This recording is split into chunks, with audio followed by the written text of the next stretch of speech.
That was the first protest, but just before the final vote, yellow cab drivers who don't want their passengers to pay an extra $1.25 congestion fee confronted the board. Hey, send the yellow cab now! But with the MTA desperate for the $1 billion a year congestion pricing will bring in for fixing the ailing transit system, the vote was overwhelmingly in favor. Yeah, I know the rest of the country don't give a damn about this story because we are a nationally syndicated morning show, but just know as someone who lives here in New York, this is horrible. This is more money that we are giving to a city, and I don't see all that money spent here reflecting in the city. People come here from out of town, and they not impressed. Okay? With all the money we spend here in New York City, New York should look like Dubai or Abu Dhabi or at the least Dallas, at the least Charlotte. Dallas and Charlotte are beautiful cities. It doesn't, beautiful city, it doesn't make but sense. They need to give they need to give a damn about it though. Even though this is in New York, while we keep saying politics is local, when things pass at the city level, they usually pass at the state, and then it trickles. Other cities follow this as well. So if you have congestion problems in Houston, LA, Dallas, these are the same things that you'll see duplicated. So people cannot pay attention to it. Oh, that's New York, and it all hit different when it hits home. So it's not right. If you just think about it, for people that don't know much about New York, nobody really lives in New York City from really our community because it's too expensive. Like a one-bedroom apartment in New York is like $1 million. So most people live on the outer boroughs or in Jersey. So from the outer boroughs to get to the city to come to work, it costs you $12 already. From New Jersey, it costs you $17 just to cross the bridge. Then when you get to the city, and there's tons and tons of colleges, tons and tons of high schools, tons and tons of people at work. So now they're charging you $15 to get to actually in the city where you can work. You didn't put no gas and you didn't put gas in your car yet. So that's $30 a day and just to get to the city. Then you got to park. Then you got to pay for gas. And it's ridiculous. And to Tez's point, New York is the first U.S. city to implement congestion pricing. Like I think they got it in London and I think like Singapore and a couple other places, but New York is the first American city to do that. So yeah. And when you come to New York, you'll be paying an additional $1.50 with taxis and additional $7.50 in Uber. So again, you can think it doesn't affect you until you come to New York and you got to visit, and now you're paying $40, to go a mile up the road. All the other points you just made, Tez, the fact that they're doing this in New York, if it's financially beneficial to them in New York, they're going to do this to other major cities. But let's not forget this, and the reason they're doing this is because they want more people to take public transportation. And the subways ain't the safest place. We just seen a lady get pushed on the track the other day. We just seen there's another guy that's out there that's punching women in the face in the subway. Like 4 women got punched in the face. Is that true? Yes. Okay, I saw that on TikTok. No. One of our digital guys showed me that yesterday. He was like, "What's up with all these white women getting punched in the face?" Punched in the face for no reason. And this is random women. They like just punched in the face. Random white women? Yes. So New York is not safe. It's not the safest place in the world to be just, I'm going to take the subway. I'm going to take the bus. According to Mayor Adams, it's safe. Mayor Adams says it's the safest big city in America. That's what he says. Mayor Adams has a gun, sir. No, Mayor Adams has a security detail. And a security detail. Well, I know one thing. We're going to save a lot of money next week because we're home. So that'll be great. Now let's quickly talk about South Carolina. Yeah. So let's switch gears to Charlamagne's home state. So speaking of money and talking about what is the government doing with this money? What are they going to do? South Carolina has $1.8 billion in a bank account. They don't know where the hell it came from, and they don't know where it's going. Take a listen. Well, South Carolina has collected about $1.8 billion in a bank account over the past decade, but the state doesn't know where it came from. Right now, state and private accountants are still trying to figure out where it's supposed to go. The news comes following the Comptroller General's resignation last year after a $3.5 billion error. We're told that it appears the latest issue involves the Treasurer's office. Lawmakers and the governor are waiting for a definitive report before tapping into that extra money. Well, there's no name on the bank account? That's crazy. Like it's just a random bank account? It's under the state. It's under Secretary of State. So it is a state bank account, and just money just came out of nowhere. I wonder how many other states in America has this same issue, and literally what do you do with that money? Because to me, this would be a great time if you have this mystery money, give it to people who actually need it. And in these various states, like if it's just sitting there, absolutely. They weren't missing it; they weren't looking for it. Give it to people in need. South Carolina, perfect place to get their reparations claim jumped off. Let's just go ahead and pass out the $1.8 billion. This just shows guys. We're always talking about what do they do with the money? They're sending money to Ukraine. They should be spending money here. You literally got $1 billion just sitting in the bank, unclaimed. Donald Trump will go get that money. He gonna get that money. I know Donald Trump gonna get money from South Carolina. He gonna get it somehow, some way. And that is front page news. Thank you, Tiz. Absolutely. What we talking next hour? Oh man, this is good. Strippers' Bill of Rights was passed in Washington. Again, something else that should trickle in your home city. And Waffle House employees, they standing on business. So this is important. If you support Waffle House, particularly in the South, you need to check out this story. All right. Everybody else, get it off your chest. 800-585-1051. If you need to vent, something's on your mind, call us up right now. Phone lines are wide open. 800-585-1051. It's The Breakfast Club. Good morning. The Breakfast Club.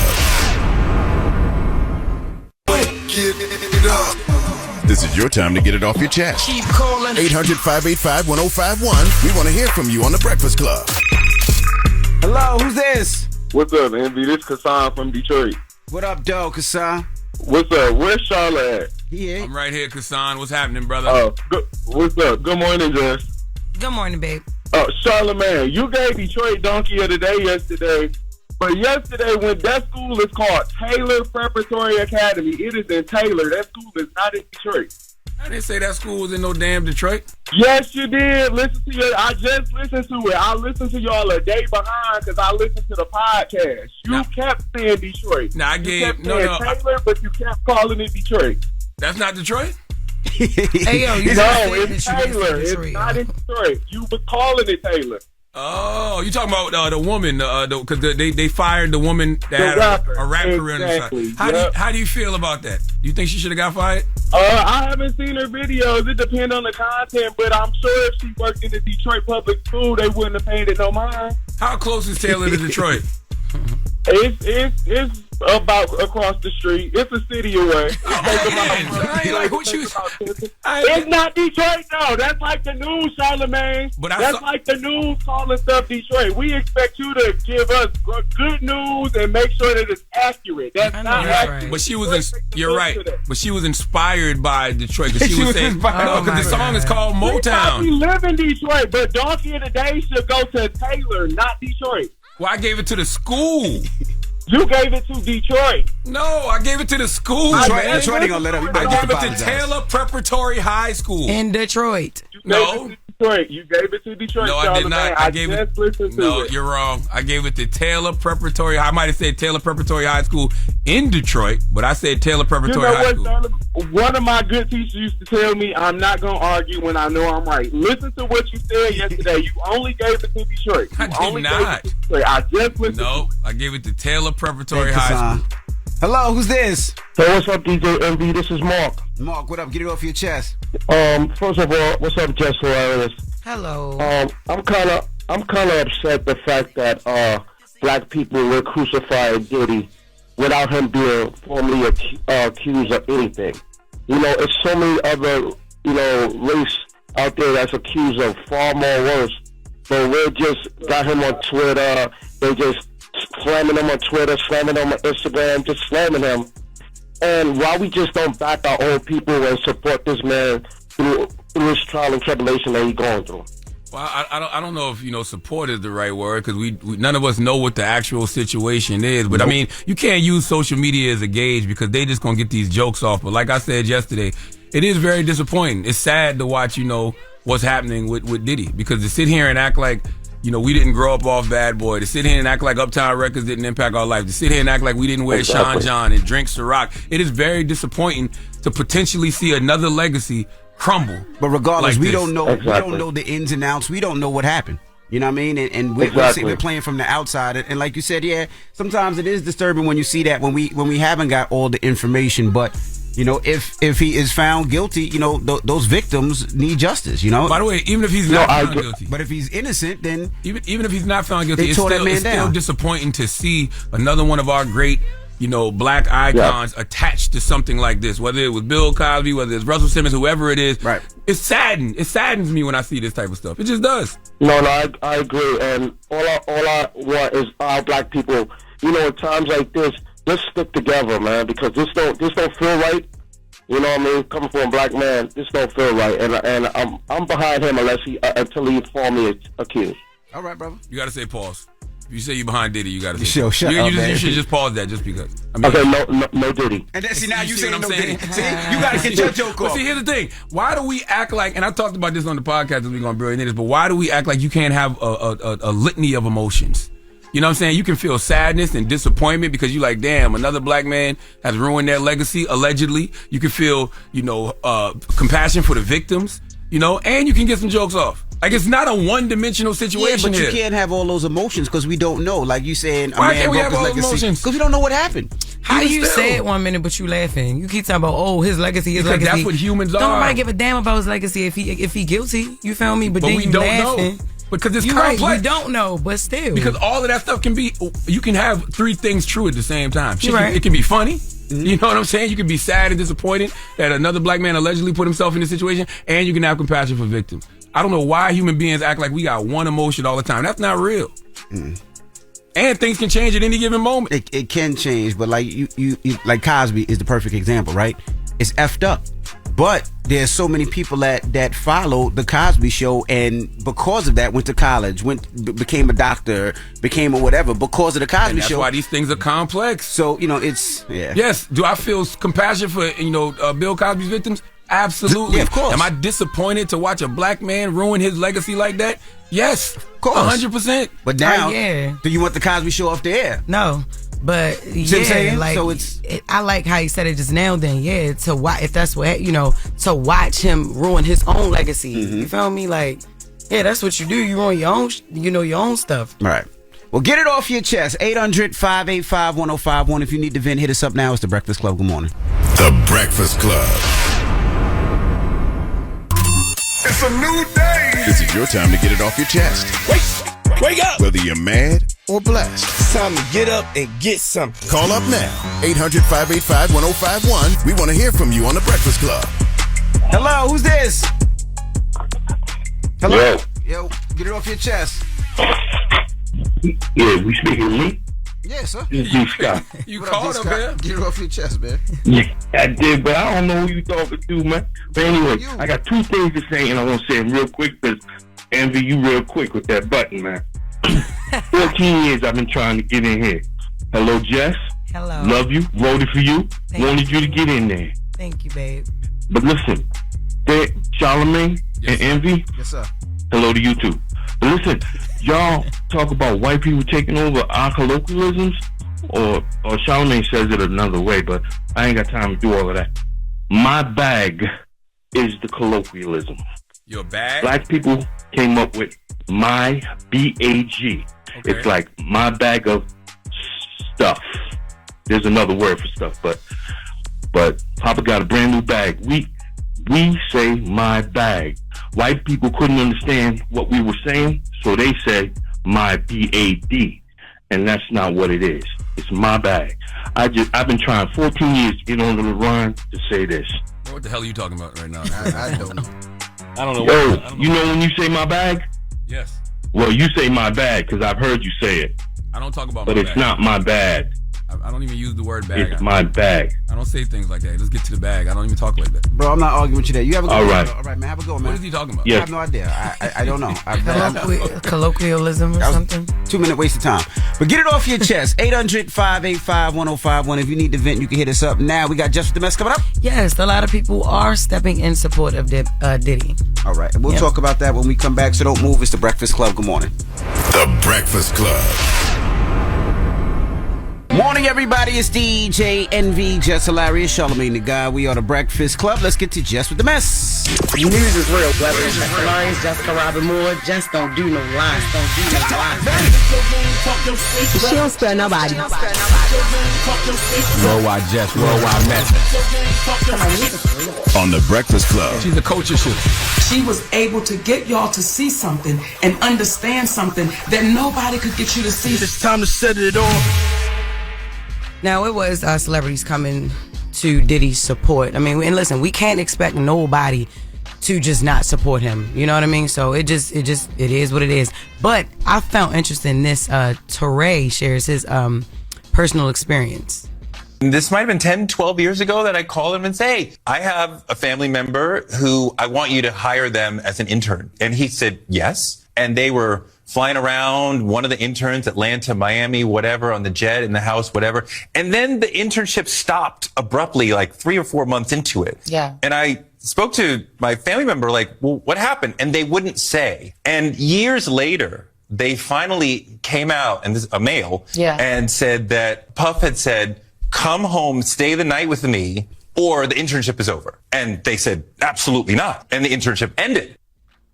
I think, and for those who don't know Teray is a journalist. He was recently on MSNBC with Joy Ann Reid. Now, while I think it is completely effed up for somebody to be like, all right, it's over. You got the job. If you don't do this, it's over. But it's like, if you gave a nigga a choice and he turned it down. You can't say the N-word. You can't. Oh my God, yo. And we live. Okay, Yes. so if you gave a person. Okay. If you gave a nigga a choice and they turned it down, it's like, yo, okay. Like, you feel me? Like, it's still wrong in the workplace. It's though. still If wrong. you're a superior and you're doing that to somebody who's under you, that's an abuse of power. Yeah, Yes. it is. It's wrong. But like, I don't know. Maybe my mind is a little dark and sick. I don't know. You're but saying it's they just like, gave him a choice, but it's you like still, there's no gun to your head. There's no like that ties into yes, all but of this. you still got to think that's- about the position that the person is in. Anytime you're a superior, it's a boss, a person in a position of power, and you're doing that to somebody who's under you. That's wrong. That's wrong and against the law. Yeah, that's why I codes did of say that conduct first. against that. Yeah. It is wrong. It's absolutely wrong. Okay, moving on. Daphne Joy and Young Miami accused of being sex workers for Diddy. Now, this is more of Lil Rod's allegations that's coming out. In his lawsuit filing, he claimed that Daphne Joy and Young Miami were being paid a monthly allowance to be Diddy's sex workers. In my opinion, now Daphne Joy is 50 Cent baby mother, whatever, right? My opinion, okay, if you are having sex with a rich dude, right? You give it, he giving you money anyway. It's like, it's a sugar daddy situation. So like sex worker, that's a bit crazy. Now, if you look at it in a whole, it's how you look at it. You look at it in a whole nother light. Okay, trips, bags, all that. Daphne was messing with him at one point. Young Miami was messing with him at one point. They get awarded for messing with him. Is this why 50 don't like Diddy so much? I believe this is a big reason why. I'm sure it's part of it. That's because that's what 50 used to talk about all the time. He was like messing with his baby mother all the time on social media about dealing with Diddy. See, I be out the loop because I ain't know none of this. It's part of that. It's part of the Mace situation. Right, I was when gonna he say had that's Mace. not it, but that fueled it as well. He just think 50 is. I think he think Diddy a sucker. He just don't rock with him. Yeah. And then Young Miami allegedly transported drugs for Diddy. So he also claimed that Young Miami trafficked the drugs. The filing says that Diddy did a drug called pink cocaine or Tusi, whatever. I didn't know they came in colors. Somebody put me on the 2C yesterday. They told me what it was. Oh, you did it? No, hell no. Put him on to it yesterday. If I did it, I wouldn't be here today. I'd probably die. Right. But they said it's cocaine and Molly mixed together. Molly mix, yeah. It's for a good time, supposedly. What the hell? It's a combination, so it's a combination of ecstasy and cocaine. And he said Diddy was rehearsing for something in the Water Festival when he wanted the pink cocaine, but allegedly his drug mule, Brendan, forgot to bring it, so Diddy's chief of staff allegedly called Young Miami and told her to bring it on a jet from Miami to Virginia. So now she's an alleged drug mule too. Yeah, but it's like, yo, if my dude forgot his weed, if his assistant forgot to bring his weed, you know what I mean? All right, call Jess and have her bring my weed. You looking at it from the street perspective, though. Yeah. They looking at it from the eyes of the law. In the eyes of the law, that's what they look at these people as drug Yeah, but mules. is that a drug mule if your girl is bringing you some smoke? Listen, I understand what y'all are saying. I'm just telling y'all from the eyes of the law. Okay. They're looking at it like, no, she's a drug mule. The words that they're using to further try to make this man look bad, allegedly, yeah. It's just crazy. And that's what Uncle Luke was saying. So basically, Uncle Luke was saying that they just putting extra stuff on top of it. And he feels, his theory is that because Diddy sued Diageo, right? That they started a smear campaign to, make him look even worse in the public eye for what he's going through now. But didn't that lawsuit already get settled? Yeah, they settled it, but the fact that he went after them, you know what I'm saying? That's Uncle Luke's theory on it. And then the good brother Tyrese was praying for Diddy's kids. Play number 3. Last night before I went to sleep, I found myself praying for Diddy's kids. I was thinking about Justin and Christian Combs and thinking about the twins who go to school with my daughter. And then I'm just thinking to myself, see, a lot of people will go after Diddy, beat him down for whatever he's either did or being accused of, allegedly. And I was thinking about the family. I was thinking about the kids. I was thinking about the stress of yesterday. I went home and all of a sudden I'm in handcuffs at the house. It's just trying my best to see things through the lens of the kids. I mean, listen, all those people have the right to feel that way. I'm not mad if they choose to support Diddy. I'm also not mad if you choose to shut the hell up. Personally, I don't see the need to condemn or support when I see situations like this because for me, and I said this yesterday, it's just sad to watch another black icon end up in a situation like this. We don't know what's true and what's not true, but to see yet another one of our black cultural icons end up in a situation like this is very disappointing. Yeah, definitely. Slim Thug was saying the same thing. He was just like, basically, it's our people, other black people. He's disappointed in black people laughing at the situation and actually celebrating that what he's going through. I'm disappointed in black men putting themselves in these situations.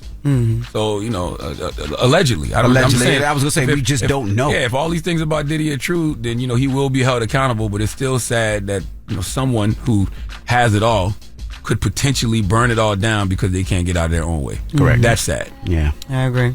That's Jess With The Mess. And the news is real. All right. Allegedly. When we come back, Teslin Figueroa will be joining us. And then comedian Bill Burr. So don't move. It's The Breakfast Club. Good morning. You're checking out The Breakfast Club. Good morning, everybody. It's DJ NV, Jess Hilarious, Charlamagne the Guy. We are The Breakfast Club. Let's get in some front page news. What's up, Tiz? Good morning, DJ Envy, Charlamagne the Guy, Jess Hilarious. Good morning, Tiz. Now let's talk about the stripper union.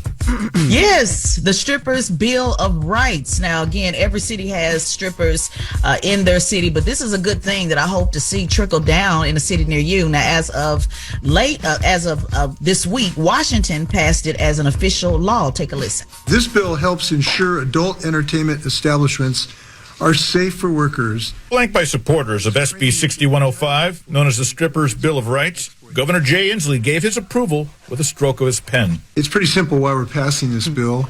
These are working folks, and working people deserve safety in the environment in which they work. The legislation requires more protections for dancers and safety training for all staff, including security that works on site, something the bill's sponsor championed. And that is really critical to make sure that people understand signs of trafficking, of how to do de-escalation, how to make sure that they are creating a safe workplace for everyone. Clubs that meet these new safety requirements will also be allowed to get liquor licenses, though extensive rulemaking will still need to occur before alcohol can be served.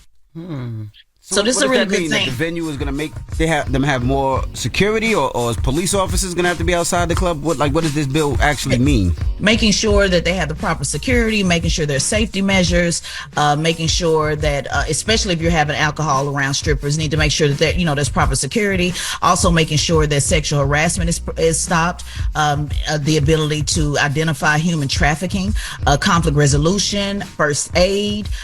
So just a lot of, it talks about keypad codes to enter dressing rooms, panic buttons in private rooms. I mean, this is just a really dope bill, and it's important. The reason why I wanted to bring this to everybody's attention is because when you guys had JD on and he talked about the stripper culture, there was a lot of folks in the comments about stripping and is it good for the culture, bad for the culture, and there was a lot of people, because even I was in some conversation with folks about trafficking and how supporting strippers means you support trafficking, which is not true. So this is one of the things that you can look at to see, is this something that should be passed in a city like Atlanta? Can this be something that can be duplicated so that they have more, rights and autonomy to be able to decide if they want to work in a safe place or not? All right, well, let's go from strippers to Waffle House. Yeah, so Waffle House faces scrutiny for deducting meals from employee paychecks. Take a listen to this story. Their third day on strike. Employees in Conyers with the Union of Southern Service Workers say they are demanding the company end its meal credit policy, which deducts $3 from workers' pay every shift, regardless of whether they actually eat a meal.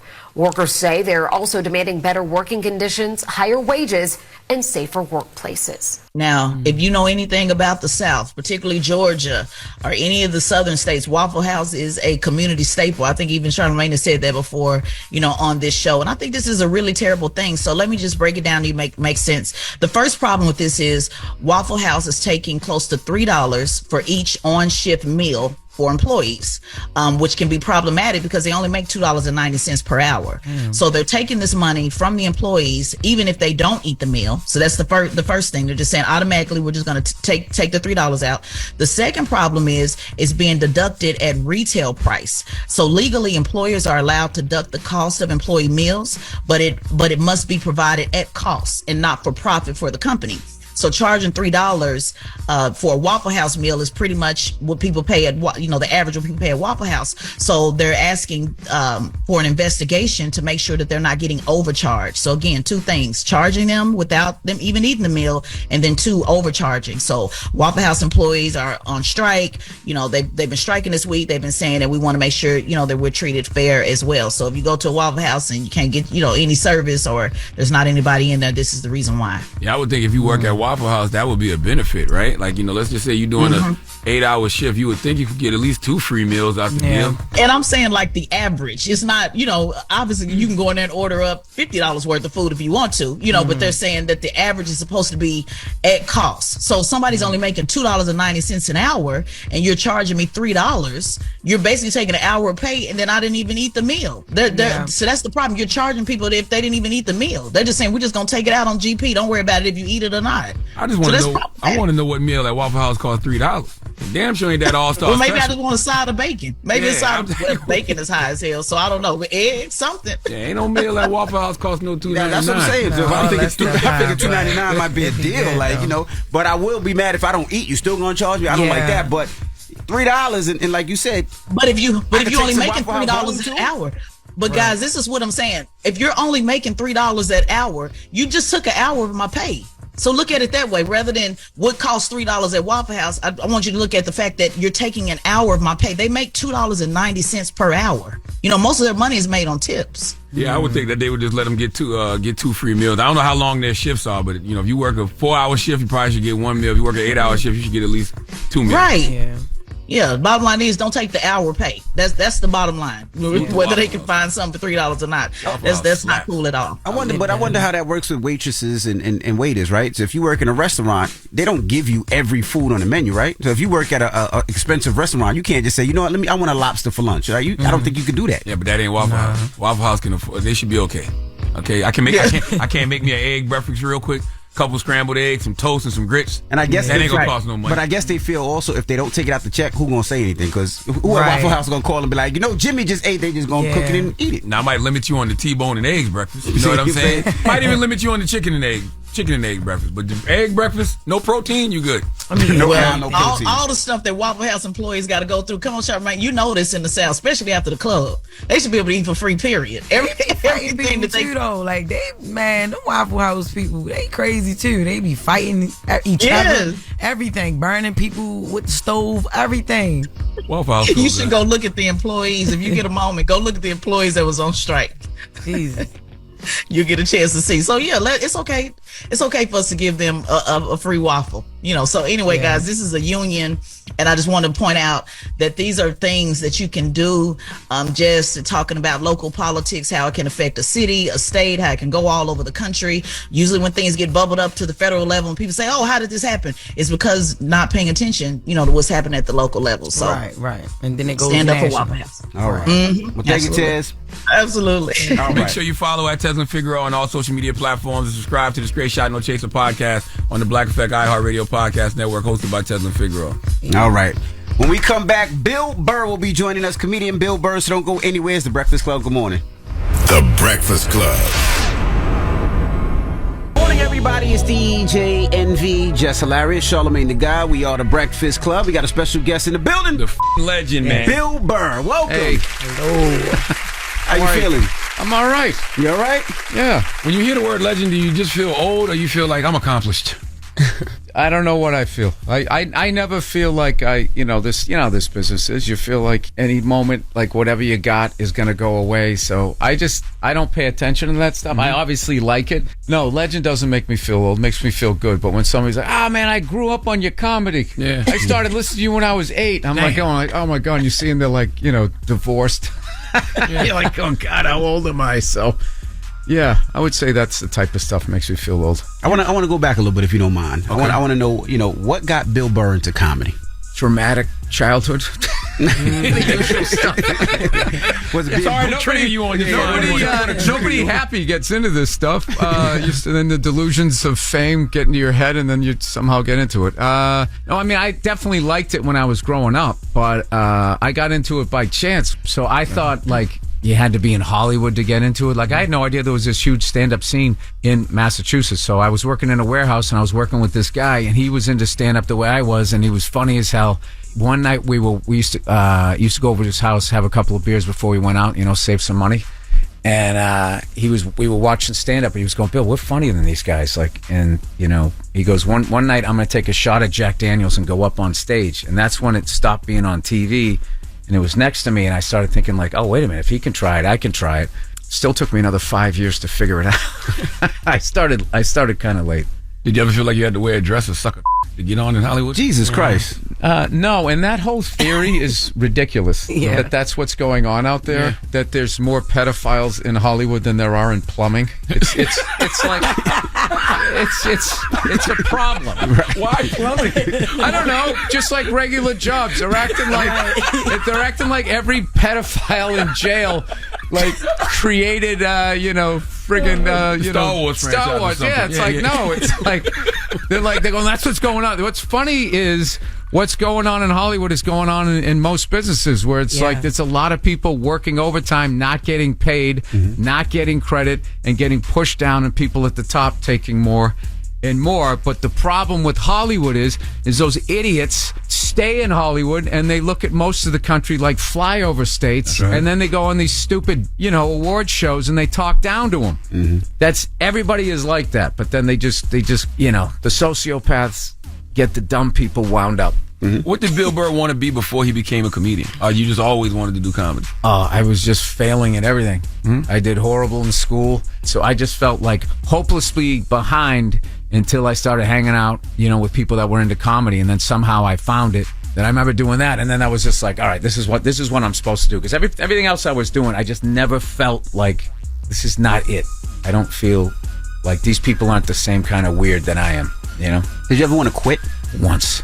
No, one time I thought I wasn't going to make it. It was the only time I ever thought it. When was this? You bombed? No. No, that happened all the time. That's just part of this stuff.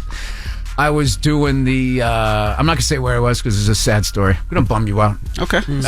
So I was doing this club that I'd just been going to for years and years and years and years and years. Every other year I'd go there. New hour. Gonna get them. I'm in with the morning radio guys, and the same 30 people were showing up. Mm-hmm.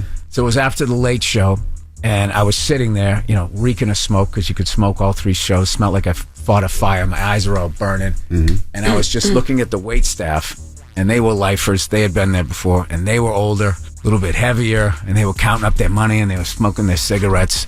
And the same amount of people had showed up, and that was the first time this thought went in my head, wait a minute, am I the guy who doesn't make it?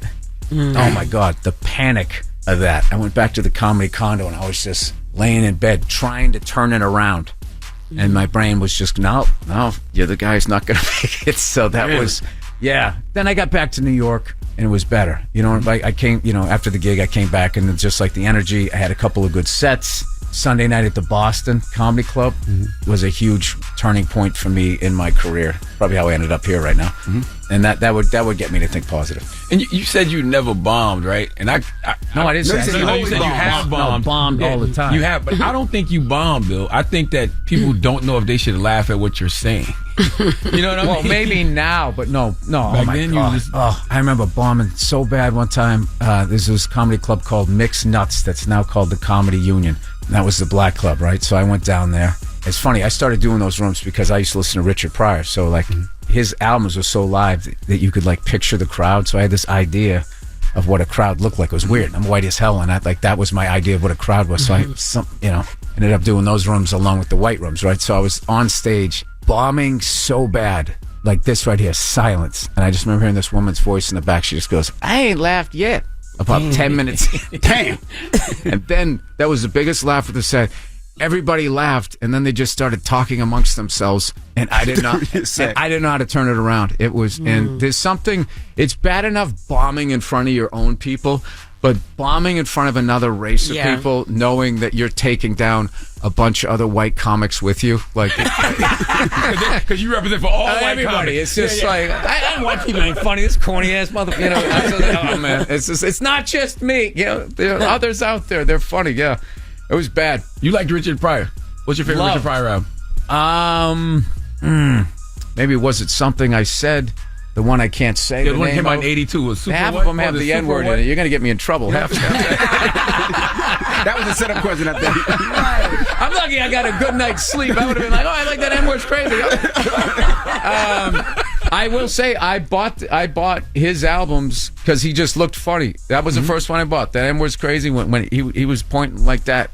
He just looked funny. That's how I bought the first Eddie Murphy. I bought the first Eddie Murphy album because I was like, well, he's also black. He must be funny. And that was the first one we had the rose in his ear.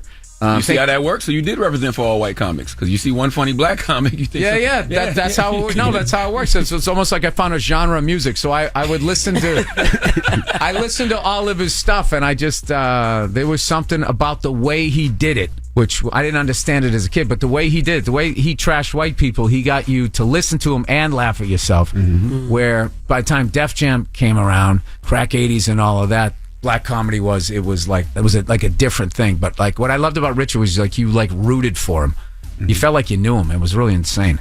I think he's the greatest of all time, and I think it's even close. During that era when it seems like that crack time where Def Comedy Jam and the comedy shows, was it hard for you to book in those black rooms? Was it like, here comes the white comedian again? No, that was the irony. It was hard for them. And you had to, you had to like vouch for him and everything. And the club owner's right in front of him. Yeah, you don't do that Def Jam stuff, do you? You're not like MF and they would literally say that, and that was embarrassing when you'd be standing there going like, ugh. But what they would just say, yeah, go up, do your thing. I felt like all of those guys I worked for, Talent, Drew Frazier, Rob Stapleton, Gerald Kelly, Capone, all the New York Kings. I used to do all of those rooms. Oh, God, those are all the memories of that one. I remember Gerald Kelly had a room. Oh, God, that was a brutal room. It was somewhere in, like, Newark in, like, the 2000s. I remember this comedian, was it Roz G or something? Roz G, yeah, rest her soul. She was on stage, and she's super loud, and they weren't laughing at anything. And she ended her set. She's like, damn. She's like, I don't know who's coming up next, but he better be funny, because you motherfuckers ain't laughing at shit. And then she brought me up. Ladies and gentlemen, Bill Burr. Did I get a laugh at least? No. Oh. Well, you know what's weird? I went up, had an okay set, and I felt like I bombed at anything, and randomly Chris Webber was there. And he came up and he told me I was funny, and it was little things like that. Because I'm like, well, this guy's famous, this guy's successful, he thinks I'm funny, so I think I'll be all right. All right, we got more with Bill Burr when we come back, so don't move. It's the Breakfast Club. Good morning. Morning, everybody. It's DJ NV, Jess Hilarious, Charlamagne the Guy. We are the Breakfast Club. We're still kicking it with comedian Bill Burr. Charlamagne? Do you change your set when you're doing black rooms versus white rooms? I try not to. Early on, I did. I'd be on stage, and all of a sudden, I hear myself tagging all my jokes with, you know what I'm saying? And I'd be like, why am I doing that? Why am I doing that? Stop doing that. But you just would. And then there was an easy way. There's an easy way to get through those rooms. You can just be like, I'm the white guy, and I'm scared. And that's sort of how you do it initially, just to get your feet wet in those rooms. And then basically, then it becomes like, now can I actually go up here and talk about what I want to talk about? Wear a Bruins t-shirt, hockey t-shirt or whatever. I started experimenting with that. I remember Patrice giving me rest his soul. Patrice O'Neal. Yeah, going like, Bill's trying to do his white these black rooms. So sometimes it worked. Sometimes it all depended on the crowd. But I felt like it's a weird thing where I feel like it's harder to be a black comic in a black room than it is to be a black comic in a white room, and vice versa, because you can just play fish out of water. Like, oh wow, this is all different, gee Louise, I'm all nervous up here, and just literally play into the stereotype. That's the easy laugh. I guess a little hacky though.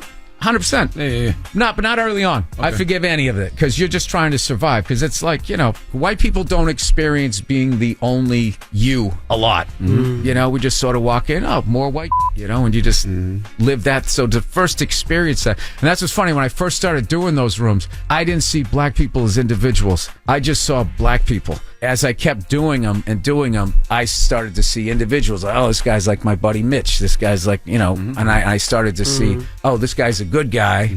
This guy's a piece of shit. This guy steals jokes. This guy's, and it's like, this is just like white people. I was going to ask, back in the day, when you named some of those comedians from Talent to Capone, it seems like comedy had a brotherhood. Like you're all F with each other. Now it doesn't seem like that, especially with Cat Williams throwing missiles at everybody.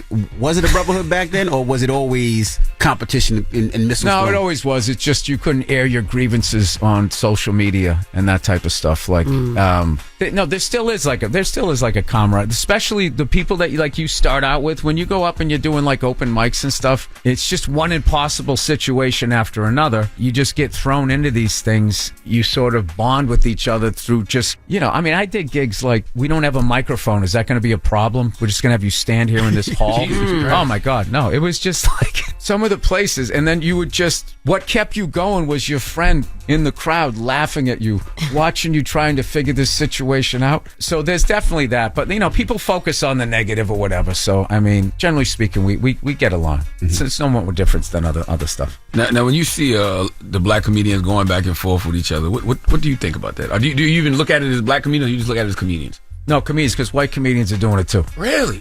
Yeah. What's your club station? I'm an old school guy where I look at all that stuff like that's locker room stuff. And if you have a problem with somebody, you should go to them and say it. That's how I came up. And then also, this business is difficult. I don't need to make it any more difficult. There's people I like, people maybe I don't like, but I don't need to walk around. What good does that do me to do? But that's me. Other people do it differently. You said earlier you always feel like things would be taken away from you. Like, is that something from childhood, or is that cancel culture? Like, what do you mean when you say that? No, this is before cancel culture. Well, because you would see guys like idiots would get a show on the air and then immediately go buy a big house and a car. But back in the day, they would say you got to wait till the third season so you know that it's rolling. And you would watch guys blow all their money. I watched people get deals up at Montreal and they put it all in the .com stock market. I knew that was. I stayed away from that. When I was at the comic strip and comedians stopped talking about comedy and they were talking about stocks, going like, it's going to split again. It's definitely going to split again. I'm like, you are a dummy. You're a dummy. I'm a dummy. We should not be talking about this. So I didn't put it in. But I saw guys lose all their money that way. There was guys I used to be, looking up like, oh my God, how do you get to that level? And then their stuff starts to go like that. Like this business it's not for the weak, and you got to save your money. I don't know. I'm trying to come with something positive here. It's a fun job, though. It's a fun job. This is a callback, but when you saw those white comics on that level, did you say to yourself, he sucked the to get there? Or did he wear a dress to get there? Like, where does that What is that theory? Where does that stigma come from? I'm asking you. You brought that up twice. Oh, yeah, because that's the stigma. Like, the stigma is for black comics, you got to wear a dress to get to a certain level. Or, Who did that? According to Cat Williams, about 20 people. Well, Milton Berle. Milton Berle made a whole career. That comes from vaudeville. Robin Williams. Yeah, he played Mrs. Doubtfire. Tom Hanks was on Bosom Buddies.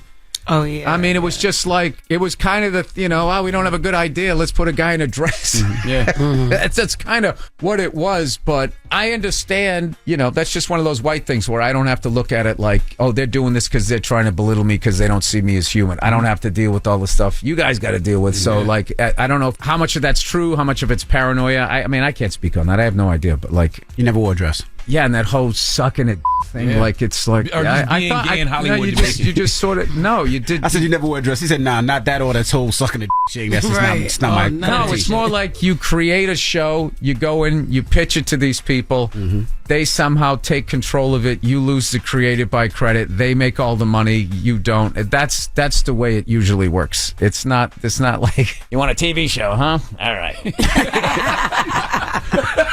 Crawl under my desk. And you better do it good because I got another 40 guys waiting to suck this. It's like, that's just...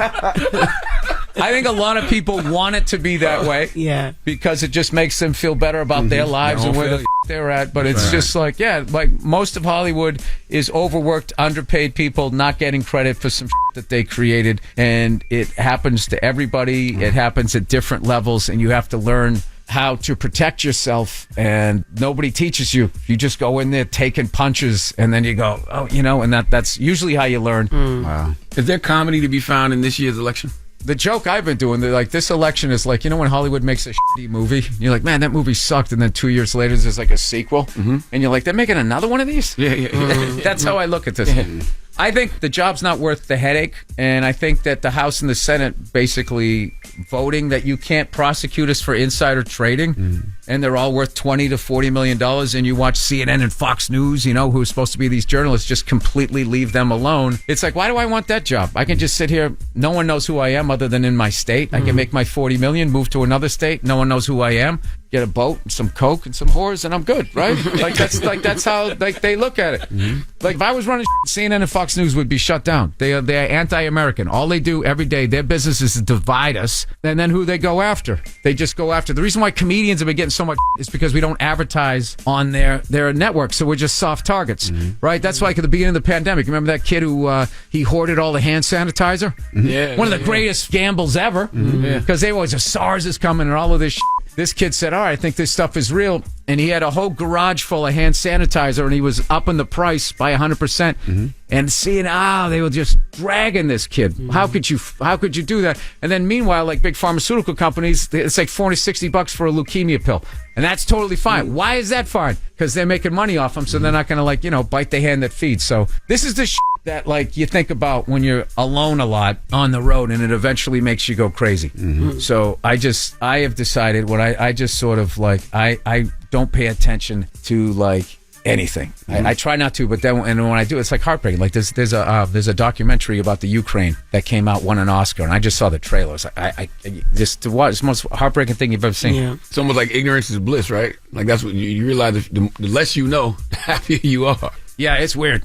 And then dumb people think they know everything. All right, don't move. We got more with Bill Burr. It's the Breakfast Club. Good morning. Morning, we are the Breakfast Club. MV, Jess Hilarious, Charlamagne the God. We're still kicking it with comedian Bill Burr. I got a question. Does cancel culture scare you at all? Does it make you change your set? You see a lot of comedians change their set, change how they talk, change what they talk about. Well, that was something that, like most movements, started with something good. And then was quickly co-opted by people with their own interest, and then it just completely lost its way. And but is it good though? Because comedians were usually the ones that I think didn't care about it. Talk about everything, make you laugh.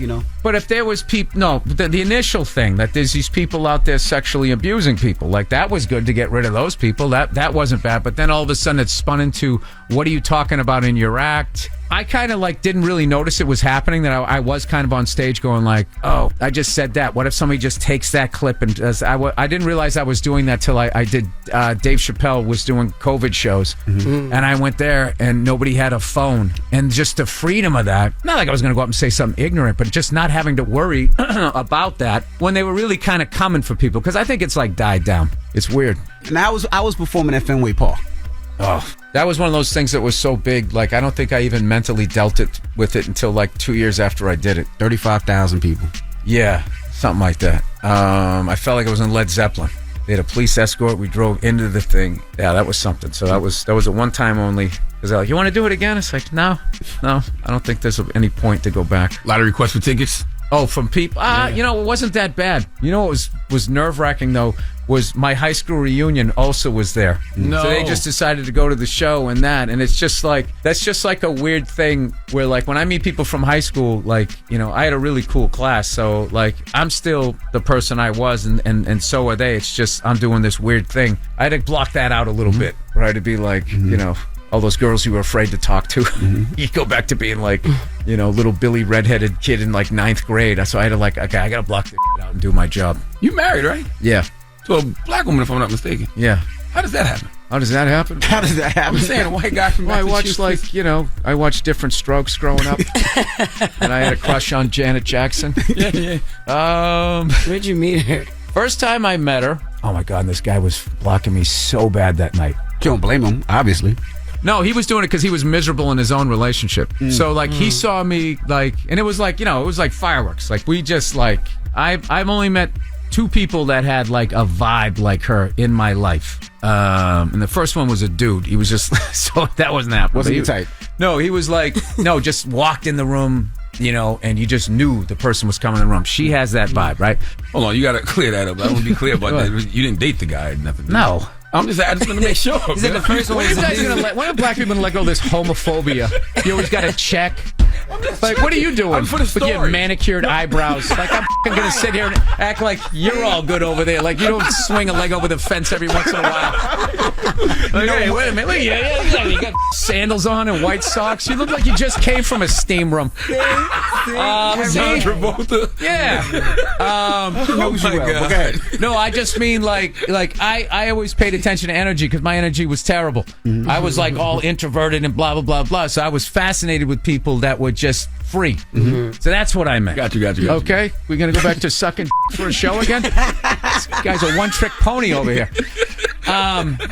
So we go to like hang out, right? No, so we're like vibing and everything, and I literally had to say to the dude, he was like a chick. I had to be like, "Hey man, sorry, I'm not paying attention to you." That's all that. I was just like, you know, I'm hitting it off with him, man. I think this is going all right? So the end of the night comes, the end of the stand-up show, and he just comes walking over. He goes, "So you guys want to go get something to eat, right?" And he invites her and everybody. Now I'm at this table, and there was like, you know, 10 other people there.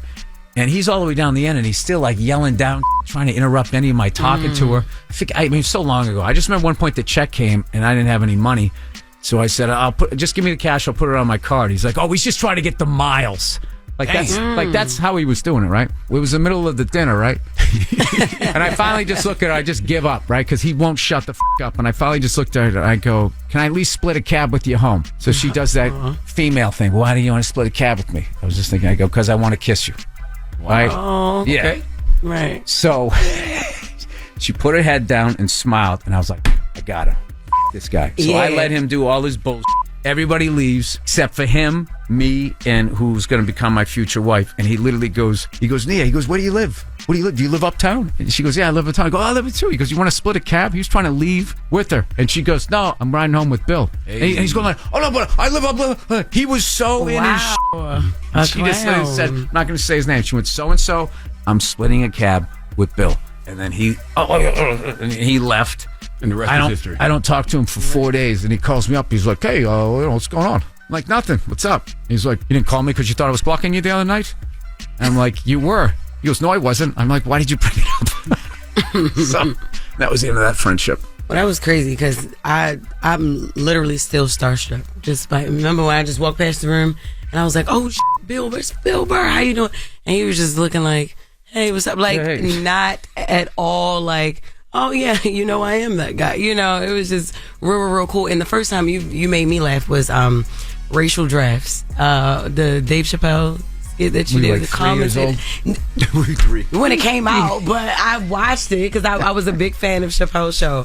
And then every special. That was one of the coolest things. Yeah. First really cool thing that I ever got on where it was like I got to experience. It was like Beatlemania. I don't know if anything gets that big again with all of this media.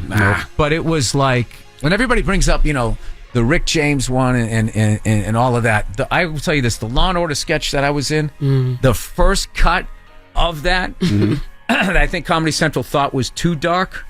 Oh my God! It was like an Oscar-winning movie because it was hilarious, and then it was like. When the white dude was in prison in the end, the way they did it, and they cut to Dave laughing on the golf course, it wasn't funny.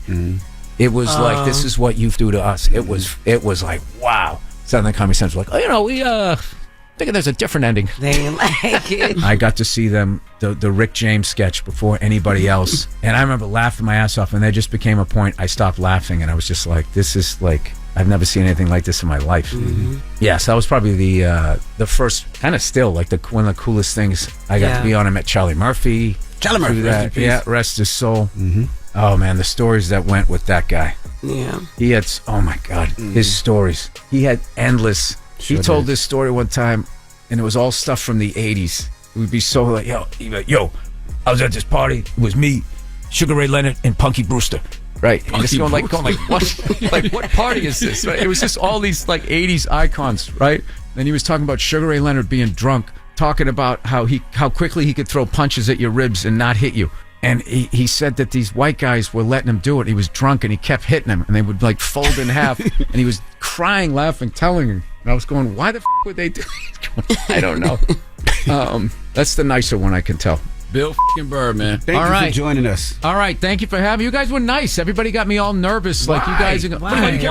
Let's not go why. Let's not go why. You know why. You know why. It ain't over yet, so just leave it alone. I gotta be honest with you. I listened to one clip and I shut it off after 8 seconds. What clip was it? Somebody said something like, well, sometimes I, whatever the hell he was talking about, and I just hear you go, why would you do that? Just going like, oh, is it going to be this? But no, I had a good time. Well, thank you for joining Hey, us. there's my insecurity. I hope you have me back. I really appreciate what you said. It's Bill Burr. All right, thank you. It's the Breakfast Club. Good morning. Morning, everybody. We are the Breakfast Club. Breakfast Club. Let's get to Jess with the Mess. News is real. Whether it's Jess Hilarious, Jessica Robin Moore, just don't do no lies. She don't spare nobody. Worldwide Jess, worldwide Mack. On the Breakfast Club. She's the culture shifter. She was able to get y'all to see something and understand something that nobody could get you to see. It's time to set it off. Nobody could see. Like, nobody could see this coming. Baltimore is selling homes for $1. I seen that yesterday. Yes. Don't be envy. This is not for you. This is for everybody. Everybody got jokes. Everybody got jokes. Go ahead. But no, this happened in Detroit back in the day, right? In Detroit. Did very well in Detroit. Okay. Yeah, so the goal is for Baltimore residents to buy the vacant and boarded up homes to renovate them and live in them. But some people are afraid that the initiative will promote gentrification. And everybody on the council, I know everybody on the council voted yes, except for one voter, Nick Mosby. He was the only councilman that voted no. This morning, Baltimore Spending Board approved a program that will sell certain city-owned houses for just $1. 11's reporter Tolly Taylor is joining us now live in the newsroom. And Tolly, not everyone was on board with this. Yeah, City Council President Nick Mosby succeeded in getting the City Spending Board to defer this item 2 weeks ago. More than 13,000 homes in Baltimore are vacant, and the city owns close to 1,000 of them. Individual buyers and community land trusts are eligible to buy these city-owned vacant homes for $1. Small nonprofits can purchase these homes for $1,000, and developers and larger nonprofits would need to pay $3,000. The hope is that area residents will buy the vacant homes or lots, fix them up, and then live in them. So they should make it to where, people from the community can actually purchase those properties. Dibs on it first. But I guess that, what happens when you buy those properties, you got to also come with the renovation plan too, right? Most of the time, right? I think that's a stipulation, right? Yeah, so they sell it to, the people that actually live in Baltimore, live in the area, because they want them to, eat off of it and revitalize the community. But what usually people do is they'll buy it for $1, right? And then they'll sell it to a white contractor or a black contractor or any contractor for $20,000-$30,000. So they'll make $20,000-$30,000. The contractors will fix that house up and make $300,000-$400,000. So Jess, what you gonna do? You should go buy the houses. I'm gonna buy the houses, and Chris has a family of construction workers, right? And we're gonna. What is Chris's? Shut up. What's Chris' ethnicity? He's very much Mexican. Are you being prejudiced? No, I'm just asking. Oh, yes. Just asking. He's Mexican and black. Okay, yes, come on now, stop. Only one side is really, really Mexican. So yeah, and that's the side all the construction workers are in. Yes. And so they're going to fix up the houses. And I'm gonna pay them. So call the mayor. And yes, I'm gonna call the mayor, Brandon Scott. Tell him you got $20. I got $20. Buy a whole block. That's what right. I'm saying? And I'm gonna do that. I don't know about living in them, but I'll probably put my families in them or something, I mean, that's the way to do. You rent them out, but you got to pay the taxes on them too. So whatever the taxes, but yeah, that's what they did in Detroit, and it fixed up Detroit a lot. It did gentrify Detroit a lot though, but it also fixed up Detroit because Detroit was boarded up just similar to Baltimore. Yep. And they were able to clean a lot of those areas up. You see what Mike Epps just did in his home in Indiana, right? Yeah. I would if you do that, Jess, I would invest with you. For real? Hell yeah. I mean, I don't need another $1, Charlamagne. I'm just talking about in everything with the whole. With the whole renovation and stuff. I was gonna say, come on, man. Somebody will open their mouth. I got a couple $1 for you. Literally, I got a couple $1 for you. Okay, Jesus. Yeah, Jess, I'm into. Here's to take this $1. I won't. Yeah, I'm about house for you. I can't put your name on it, but I got you. Anyway, no, for real, I got you. I'm serious. Juvenile releases video for 400 Degrees. Wait, hold on, get my $1 back though. Oh, She No, want to buy a house.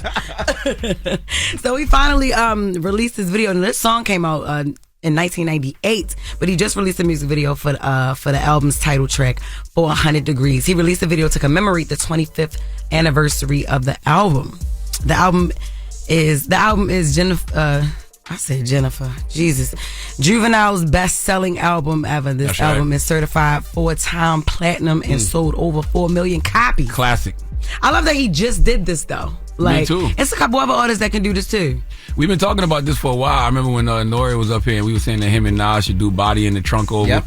I'm glad Juvie did 400 Degrees. Like, there's a lot of different. I have no problem, especially if you're still alive. That's dope. Like, why not? Yeah, and you still look good. Usher, Luda, and Little John, Lovers and Friends. They never did a video for that. Wow. They never did no video for Lovers They never and did a Friends. video for that. Tell me again. They never did a video for that. Yeah. Chris Brown, he never did one for Poppin'. He never did. Really? Yeah. Poppin' don't have a video. Nope. Wow. Nope. Poppin' don't have a video. And there's a zillion that Jay didn't do that I would love to see. For real? Mm-hmm.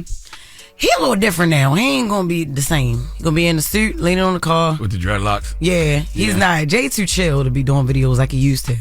He ain't gonna do it. But it's and Genuine, somebody said in the comments, Genuine can still do a video for Stingy. That was the jam. I don't remember that song. What? I don't remember Stingy. Dang. You don't remember it either. Yeah, but I just don't know what part to sing. I do that. I'm not.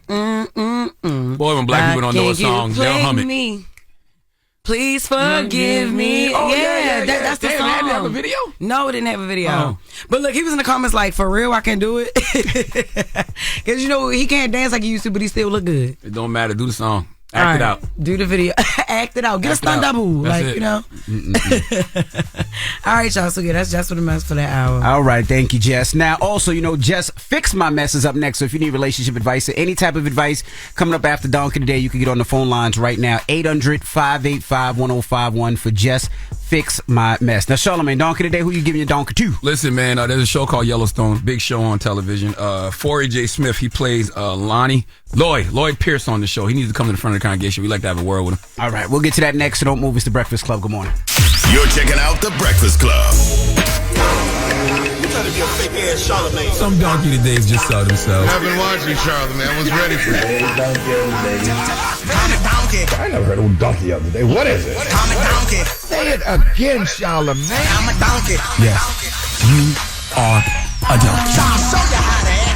Everything that Charlamagne is saying is true. Yes, donkey of the day for Thursday, March 28th, goes to Yellowstone star Forey J. Smith. Okay, full disclosure, I don't watch Yellowstone. I know it's a very popular show on Paramount Plus. Used to star Kevin Costner. Not sure if it still does. New season supposed to star Matthew McConaughey, and Forey J. Smith plays a character named Lloyd Pierce. I would say Lloyd Pierce. That's all I know. And I only know his character name because I do my Googles. Now, Forey took to his Instagram last weekend to do what everyone does nowadays, and that's tell us something we don't need to know about something that's going on in their life. Too much information. Forey said he was kicked off a flight and left stranded in Houston because he refused to sit next to another passenger who was wearing a mask. I don't know why he gave a damn so much, but let's listen to his rant. Like, I just got kicked off a plane, and where the hell am I at? Because I told them that I didn't feel comfortable sitting next to somebody with a mask on. Yeah, I've been drinking. I've been sitting in the airport for 3 hours. Yeah, I'm drinking. I ain't drunk. But they throwed me off the plane because I'm drunk. Because you people won't stand up and tell everybody what bullshit this is. I just told them I didn't feel comfortable about sitting next to somebody that had to wear a mask, and I'm off the plane. I've been drinking. Forey. You didn't get kicked off the plane because you chose not to sit next to someone wearing a mask. The airline didn't do you dirty and leave you stranded just because of that. You got kicked off the plane because, Forey, you are clearly drunk. Okay? You were clearly drunk and causing a disturbance. We can see you, Forey. All right? We will come back to that in a minute. Let me humor him for a second. You said that you got kicked off the plane because you didn't want to sit next to someone in a mask. Forey, what the hell that got to do with you?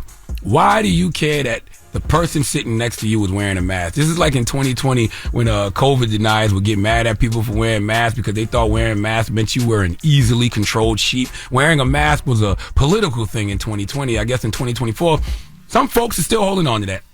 And I would like to tell those folks, sit your dumb ass down and shut the F up forever and mind your business, okay? People was wearing masks at the airport and on planes long before COVID, and they'll be wearing masks in the airport and on planes long after COVID, okay? Remember when Asians used to always be at the airport with gloves and masks on, and we'd be like, what they know that we don't? Only other person we saw wearing a mask and gloves for no reason before that was Michael Jackson. Okay, then 2020 came around and all of us started looking like we wanted to be starting something. So if in 2024 people still choose to do what Michael Jackson and Asians were doing way before COVID, that's their prerogative. And Forey, your drunk ass can't do nothing about it. See, Forey, self-awareness is a superpower, and I know that folks don't always make the best decisions when they are under the influence of anything. And when you are under the influence of whatever you on, okay, it makes the little bit of self-awareness you do have go out the window. But in the words of Aristotle, I believe it was Aristotle, knowing yourself is the beginning of all wisdom. And knowing when you're drunk makes you even wiser, okay? Because then you make good decisions. You don't drink and drive. You don't cause disturbances. You know when you need to go home. That is good to know, okay? It's good to know when you've actually had too much to drink. Some people like to drink and drink until they are someone else's problem. And that's what happened with Forey. You drank and you drank and you drank until you became the problem of the airline. And they didn't want the problem, so they kicked you off the plane. I respect it. Okay, when someone gets so drunk to the point where it's like talking to an extremely happy, severely brain damaged 3-year-old, then guess what? You have to put them in timeout. And that's what happened to Forey J. Smith. Why should the airline or any of the passengers have to deal with your drunk ass? And then you made the piss poor decision to go on IG Live to vent about the airline and vent about the person wearing the mask. But all you did was show us that the plane and the airline was absolutely right to kick your drunk ass off the flight. Please give Forey J. Smith the sweet sounds of the Hamiltons. Oh, now you are the donkey of the day. You are the donkey of the day. Yee-haw. All right. I've never been that drunk. For real? On a flight? I've just never been that drunk, period, in life. Oh. Never. Never? Yeah. Nah. That's crazy. Nah, not to that point. Because when I'm drunk, I'm literally my own problem. Throw up on myself. Yeah. You know what I'm saying? Yeah. What you was drinking? Taylor Port? Taylor Port. Like, what you was drinking? What the hell is Taylor Port? Taylor Port is some really, really strong stuff. I ain't never heard of that. Okay. Taylor Port. Tanqueray? Nah. Well, the first time I ever really got drunk, it was the first time I drank, and that's I didn't know any better, so I'm drinking gin, vodka, and something else. Mixing? Yeah. I was young. I didn't know no better. Okay. Only other time and you know what's so funny?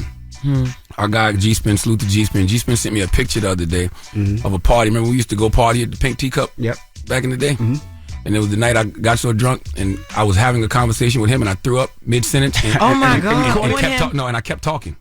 And G-Spin was like, that's when I knew he was different. I was talking to him, conversation, threw up mid-conversation and kept talking. What was y'all talking about? What was the topic? Lord, I don't even remember. Wait till you clean up. I don't even remember. Yeah. I don't remember. I remember my drunk days on a plane, shorty. You were drunk on a plane? Almost every flight. Oh, I remember that too. That's when you get... Never mind. Don't ever play with me in your life. Don't play with me. Don't play with me in your life. I knew something was wrong with you that day. Yeah. 2 edibles, 3 cups. No, Lord have mercy. It was crazy in there. Okay. Yeah. But yeah, some of the best times is when you drunk on a flight, though. No, it's not. No, not at all. Okay. She said, okay, then. All right. All right. Well, thank you for that donkey today. Now, when we come back, Jess Fix My Mess. 800-585-1051. If you need relationship advice or any type of advice, call Jess right now. She'll help you out with all your problems. It's The Breakfast Club. Good morning. The Breakfast Club. X about me. Relationship problems? X about me. You need to beat your coworker's ass. X about me. Your coworker need to beat your ass? Call it up. It's Dr. Jess, and I'm here to fix your mess. It's getting very much messy. Let me fix it. Morning, everybody. It's DJ NV, Jess Hilarious, Charlamagne the Guy. We are The Breakfast Club. It's time for Jess Fix My Mess. All right, we got Stacy on the line. Stacy, good morning. What's your question for Jess? Yes. I got like a little. I'm a lesbian. I'm gonna start off saying that. Say it again. Say it again, babe. You're on what? You what? I said I'm a lesbian. I share a child with a woman. Okay. So that's like baseline of why I'm asking this question, right? Okay. Like we co-parent good. She was my high school sweetheart, but I got a current girlfriend. And the only reason me and her broke up because she cheated on me. But I have a current girlfriend, and like whenever we talking or whenever we going over anything, she always bring up my current girlfriend. Like I don't want to be conflicted on arguing with her. She's like, you always getting defensive. Like it's not me being defensive, but it's like a conversation that we don't need to have every time we talking about anything. Like we could be talking about what our child ate today, and it's like, well, did your girlfriend cook anything? Well, did your girlfriend do, like, I don't even understand why she's even being brought up right now. You don't understand why she's being brought up? Trying to argue. Yeah. So to be honest, you don't understand why she's being brought up? I mean, she says she's not mad. She says she don't care. She says she's not jealous. But in reality, 1 + 1 = 2. But at that point, how do I deflect from the conversation every time? Then listen, that you keep it text only. That's just it. Like if you can't stop talking, because obviously she's not over you. If we can't have a conversation about our child where you're not implementing the fact that I have a girlfriend or anything, like you're bringing her up, then we just will not talk verbally. We'll have to talk through text. Like lay the ground rules down. Are you over her? Yeah, I'm in a whole other relationship. That don't mean a damn thing. But are you? So you over? It does not, girl. You know. All right. So is your ex in a relationship? No, she hasn't been in one since she cheated on me. See, so obviously, so she's not over you. She's obviously bitter. To my knowledge, I don't know. Maybe she has, but I don't be in her business like that. Right. So I wouldn't know if dating or not dating. But what I got you. Put forth to me, she say that she's not dating. She ain't been with nobody. She's celibate. That's because she all that is trying to get you back. Listen, you know how many guys and told me, yo, I'm celibate, yo, like I'm just trying to get you back for real. You know what I'm saying? Though? That's just she's not trying to get me back because she say I'm toxic. Listen, and studs love toxicity, okay? A lot of people love toxicity. So that's just what it is. Your baby mother's not over you. Your ex is not over you. She's not. How you can move forward with that is just lay the ground rules. It don't matter. Listen, I'm not going to keep talking to you if you got to bring up my girlfriend in our verbal conversations. It's not. We can do text only. We can still co-parent, but we will co-parent through text, email, whatever, until you get the point. I don't want to hear about my girlfriend from you. And me being in a relationship, that shouldn't be a problem because we're not getting back together, whether you celibate or not. You just still the mother of my child. That's it. That's all we got. That's it. It sounds good. She's scared to death to bring that back to that stuff. I didn't say this. It sounds so good. It sounds so good. Nah, what it sound like? No, it do sound good, but what it told her like I'm about to be on the radio. Please tune in because I need somebody else to like voice it over because it gotta be. No. What it sound like? No, listen. Like, what it sound like? No, like, okay, listen, girl, shut up. No, listen. What it sound like to me is you like that attention from her. Listen. No, I don't. It's messing with my relationship. It's messing with your relationship, but you gotta put. Ain't no gun in your head making you talk to her about that. It's about the child. It's text only. It's email only. Whatever. Get a restraining order if she bothering you like that.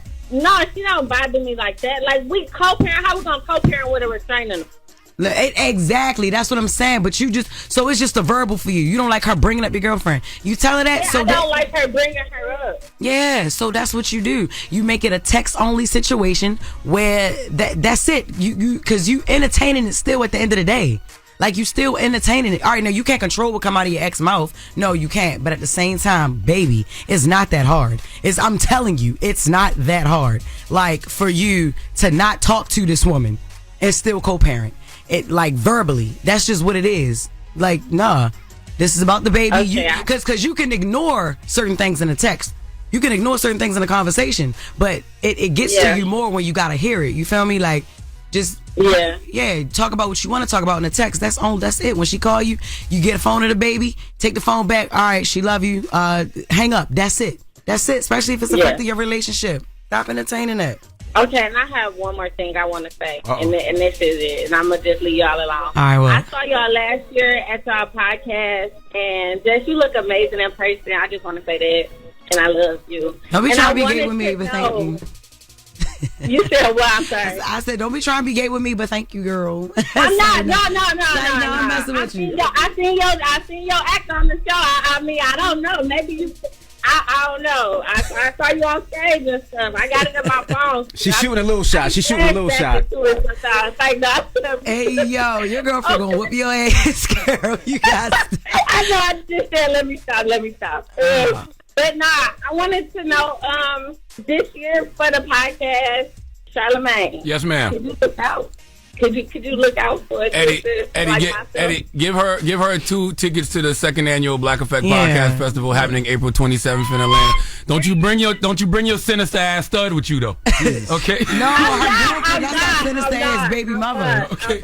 But yeah, I got you, Eddie. Make sure she get 2 tickets. We got you. You'll be at the second annual Black Effect Podcast Festival in Atlanta. Thank you, baby.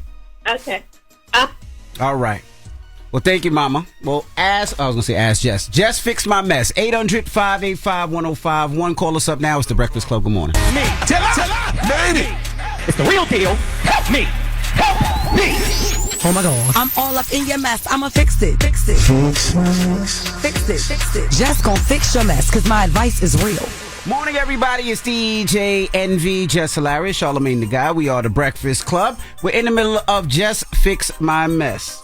And we have, what's your name, sir? Is it okay if I say anonymous? Yeah, anonymous. Yeah. Okay. What's up, anonymous? How you doing? What's going on? What's going on, Jess? How are you? Good morning. I listen to you guys every morning, and I appreciate what you guys do. For community, you guys are just so inspirational, and you guys are amazing. Thank you, brother. Yeah, but I want to talk to you, Steve. I got to pick your brain pretty much. So I'm in a relationship with my girlfriend for 5 years now, and my love language. I'm a very intimate person, and I'm a very affectionate man. But that's not really her love language. And we've spoken about it, and we've tried to, different things like toys, whatever case may be. I've even brought up couples counseling and things of that nature. But I don't like the feeling of like I think I'm bothering her when I want intimacy or I want to be affectionate. She doesn't. And I really love this girl, and I really want to be with her. I want to spend my life, but I want to know possibly what are some things that maybe I can do or we can do together. Yeah, it can't just be things that you can do. I mean, if that's the person that you are and the person that she is not, then y'all have to kind of meet in the middle. You said you had this conversation with her? Yeah, like numerous times, and which is not of my nature because I feel like I'm a person. If I speak on it once, that's really it. Absolutely. But, I care about this, this woman so much that I want to, work on things and really, save and cherish and nurture this relationship. Yeah. The girl I do want to be with. Okay. Are there any other problems? Like, is it any other problems going on or just that? No, that's literally that thing. And I feel like that's kind of what's scaring me because if I do plan on marrying this woman, I don't want to feel like I'm, suffering in silence. Whole relationship. I feel like, I'm lacking something that, I need or I want in a relationship. Yeah. Because it could be something deeper for her. Like, for instance, like, she don't like affection because something had happened to her before or childhood or something. She don't like being touched on too much. So just period. Like I think it could go a lot deeper. Like I don't know her, but I've known people that they're like very anti-affectionate and touchy-feely because things happened to them or because they were over-touched as a child by certain family members or just men, period. They were grossed out by men. You know what I'm saying? Like, did you ever get to the bottom of what that could be for her? Because it's probably a problem for her at the end of the day. Because I don't doubt that she loves you. You feel love every other way, right? Of course, most definitely. Yeah. So kind of get to the bottom of like, why? You know what I'm saying? Really start picking her brain. Like, all right, babe, I know this is not who you are, but like, tell me. Like, I don't want to say something happened to you. Like, this is a safe space. It should be a safe space for y'all to open up to me about maybe the past, a relationship before where you were uncomfortable or something like that. Because I'm gonna tell you firsthand experience. My boyfriend Chris, he's very affectionate, touchy-feely. I wasn't like that. But I had to compromise that. Nothing happened to me. I just was never like that. I don't like the word clingy or anything. Like, I don't like clingy people. But now I'm totally different with Chris. Sometimes a certain person will pull that out of you, but if it's not being pulled out of her by you, then it may be something that she went through. You get what I'm saying? But it still has to be a level of compromise where I wasn't a big kisser. I am now. You know what I'm saying? Like, I don't like people touching me, all of that, like touching my skin and all. I don't got no love handles because I got a big six pack, but I'm all for that, so just get to the bottom of why she may feel like that. Yes, ma'am. All right. Thank you. I appreciate it. No problem. But check back in with me for real. You don't got to only call me up here. You can hit the DM for the Carefully Reckless podcast and just check back in with me because I want to know. Good luck, brother. Thank you so much, Jess. I appreciate you, man. No Peace problem. be upon you guys. I love you guys, and I appreciate what you guys do. I listen to you guys every morning on the way to work. Thank you. All right. Jess Fix My Mess. 800-585-1051. Now, when we come back, we have Jess With The Mess. What are we talking about? Absolutely. A bunch of stories. Okay. We'll get into that next. It's The Breakfast Club. Good morning. The Breakfast Club. Morning, everybody. We are The Breakfast Club. Let's get to Jess With The Mess because the news is real. Whether it's Jess Hilarious, Jessica Robin Moore, Jess don't do no lies. She don't spare nobody. Worldwide Jess, worldwide mess. On The Breakfast Club. She's a culture shifter. She was able to get y'all to see something and understand something that nobody could get you to see. It's time to set it off. Stories. Okay. JT fires back at drug allegations after Young Miami's drug mule rumors. So they was like coming at her or whatever, and she had tweeted like, "Don't put me in that." Like, all drugs have messed up my family, so don't even try to put me in it. I don't even know why they feel the need to defend themselves against a bunch of people online that's just trying to agitate them. Don't even matter at one point. Yeah, like, but who cares? No, I understand that it does get it has to get annoying. But they care. Like, they care because imagine waking up every day and somebody just coming at you about something. Yeah, but her saying that is not going to make them shut up. It's actually going to make them continue to go at her because she responded. Yeah. So it's like, okay. It might make her feel better. It might make her feel like, yo, I have to respond. This is how I feel. But she been off for a minute. Like, she been off the internet for a minute, chilling, enjoying her life, getting ready for her tour. Shaq denies shooting his shot with Ice Spice. I would too. Offset tells Shannon Sharp to stop wearing tight pants. You too big for that. Stop looking. Damn. Great advice. But no, why y'all all looking? That's good advice. Why? But also, people forget that Shannon Sharp had hip surgery too, so that's why I look even more uncomfortable. That's what it really is. Really, the hip surgery. So y'all be looking at his hips. I mean, okay. I guess. I don't know. It'd be odd when men say other men what to wear because. I mean, I don't know what men do it for, but I don't get dressed for other men. Exactly. You know what I mean? Like Shannon. If I like it, my wife like it, well, who cares? And he might like the way his hips. Yeah, man, he might wait. That's just like stop wearing tight pants. Like if I got on something too tight that look a little awkward on me, you're not gonna tell me. I like it though. What happened if? Well, I don't. Never mind. You definitely just said you like it. Nah, I didn't. It's all right. You're right. Marcus Jordan that's slams. Why you don't say that. Yeah, see, that's why I didn't need to shut up. Oh my goodness. Marcus Jordan slams Larsa Pippen over relationship comments. Rewriting history for clout is not cute. Both y'all some clowns. Shut up. Glorilla said it's too hot outside to have only one man. I remember I used to think like that. Yeah, I swear, for real. What the temperature? Oh, just because it was hot out, you got your little booty shorts on and all that type of stuff? It's just like you don't want to be tied down if the temperature is given. Yeah. Yeah, you really don't. It's like, oh, why would I come in the house with you and it's outside so many people outside? I would think you would want to be with one person in the heat, especially when you're black, because we generate heat. So the more of us. No, it's the cold. It's the cold. Now you're not with more than one person at one time.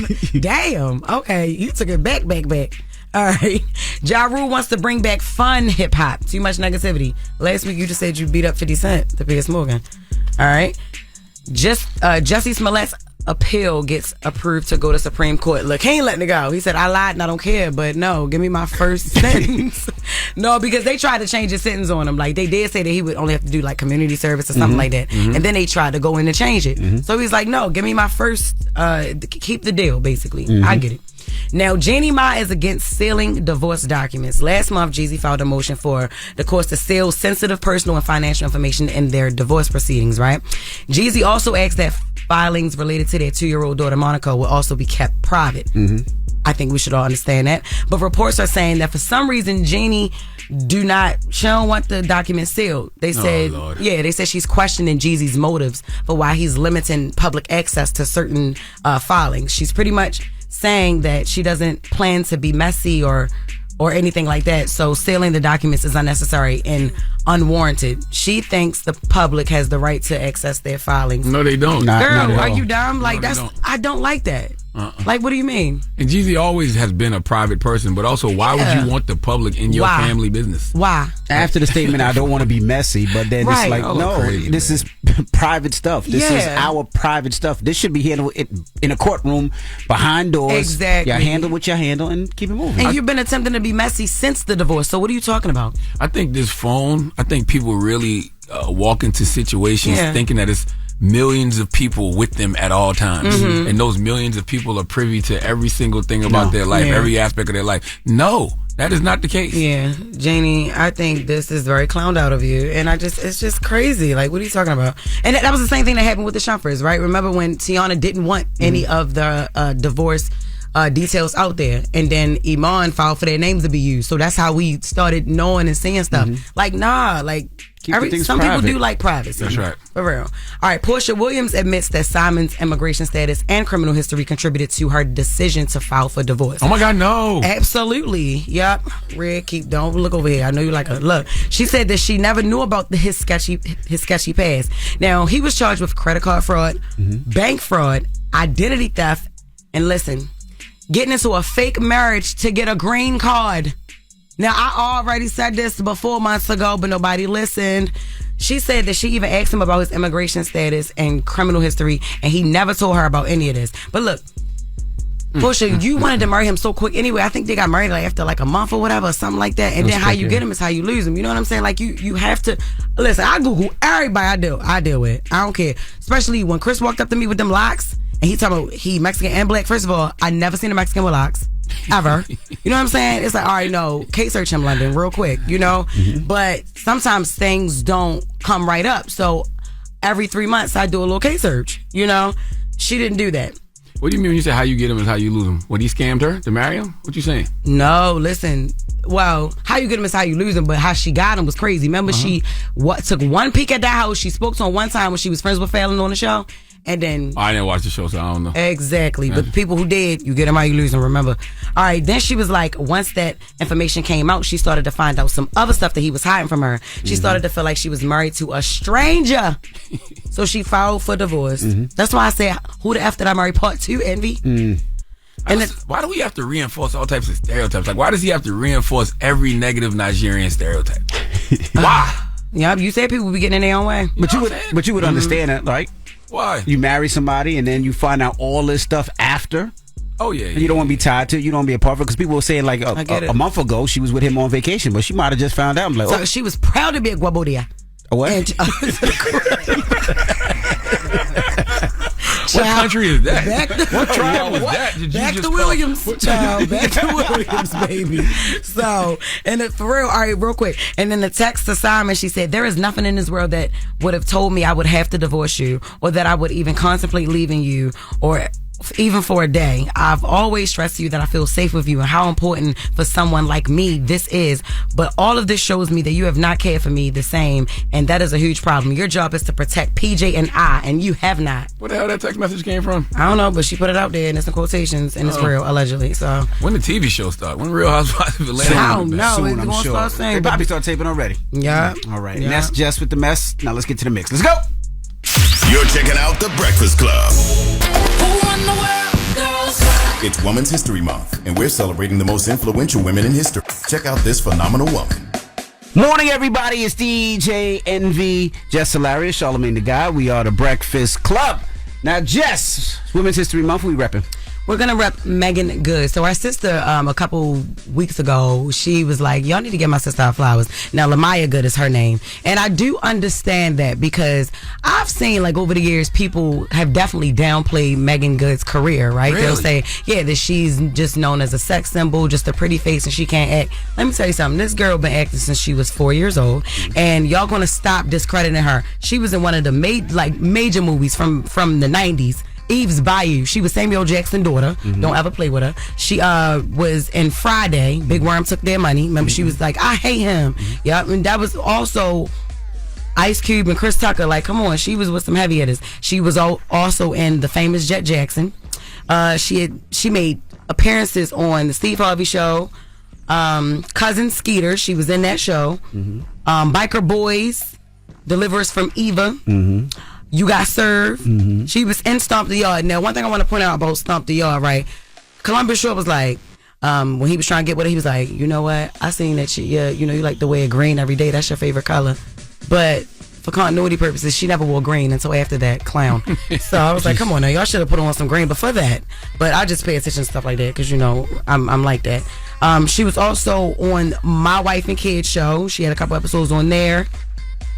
And Waist Deep, Roll Bounce, The Unborn, which was a scary movie that came out 2009. She was also in Saw 5. Jumping the Broom with Angela Bassett. She was with some Loretta Devine. Huh? I did not know any of I know, and that's why our sisters like stop playing with her. Okay. That's how Naya would be about me though, so I get it. She was also in The Game, the TV show. Law and Order in 1999. What? Yes. She had to be like 3. Yes, I was 7. So I'm like, listen, in 99. Think Like a Man 1 and 2, Anchorman 2, with Will Ferrell, Steve Carell. She's really, really devoted. Oh, and she was also in the DC Comics movie Shazam. That was garbage, though. But yes. Why can't you just relax? She's talking about all the movies she was in. It don't have nothing to do with Megan. I'm just not a DC Comics That fan. is horrible, okay? And she's the main star in Harlem now. She was also in The Intruder, Star, Deuces, with my favorite, Lorenz Tate. All of that. So listen, we love you, Megan. Well, I love you. And you deserve all your flowers. And I understand. I'm with you, Lamaya. Salute to Megan. Got nothing but love for Megan, man. That's right. Absolutely. All right. When we come back, we got the positive notice to Breakfast Club. Good morning.